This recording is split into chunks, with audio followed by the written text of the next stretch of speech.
નમસ્તે બાળકો, અગાઉના વિડીયોમાં આપણે ભાગાકાર અને ગુણાકાર સંબંધિત કેટલાક રસપ્રદ ઉદાહરણ જોયા. આ વિડીયોમાં આપણે એને સંબંધિત કેટલીક ગેરસમજ જોઈશું.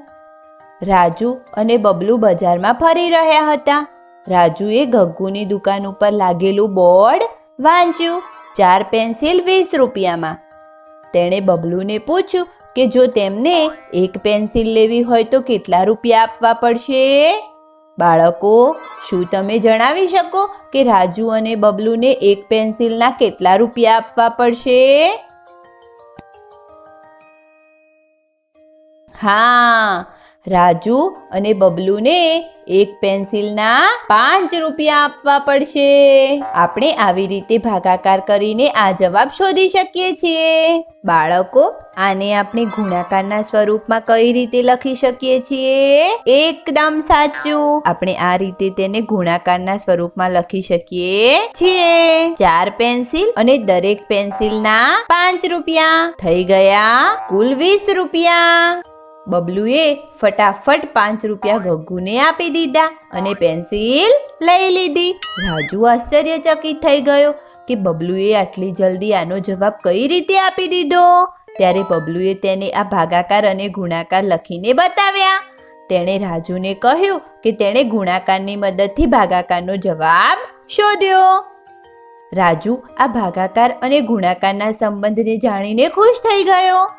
રાજુએ બબલુને કહ્યું કે એ આ ગુણાકારને આ રીતે પણ લખી શકે છે.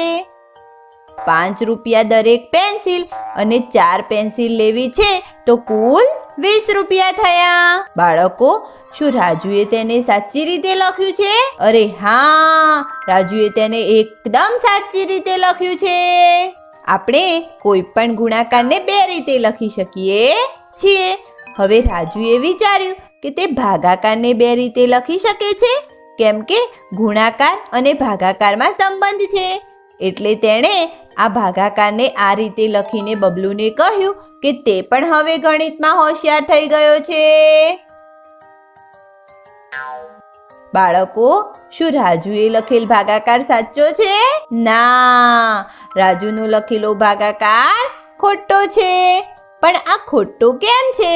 કેમ કે અહીંયા રાજુએ 4 પેન્સિલ 20 રૂપિયામાં વહેંચી છે. શું આવું કરવું સંભવ છે? એકદમ નહીં, આ સંભવ નથી. બબલુએ રાજુને હસીને કહ્યું, ભલે ભાગાકાર અને ગુણાકારમાં સંબંધ છે, આપણે ભાગાકારને ગુણાકારની જેમ 2 રીતે સંખ્યાઓની જગ્યાને અદલાબદલી કરીને નથી લખી શકતા. રાજુએ બબલુ પાસેથી પેન્સિલ લઈને કહ્યું કે તે એ પેન્સિલથી ગણિતમાં વધારે પ્રયત્ન કરશે અને જરૂર ગણિતમાં હોશિયાર થઈ જશે. રાજુના આ કહેવાથી તે બંને હસવા લાગ્યા. બાળકો, આ ભાગમાં આપણે ભાગાકાર અને ગુણાકાર વચ્ચેના સંબંધથી સંબંધિત કેટલીક ગેરસમજ જોઈ.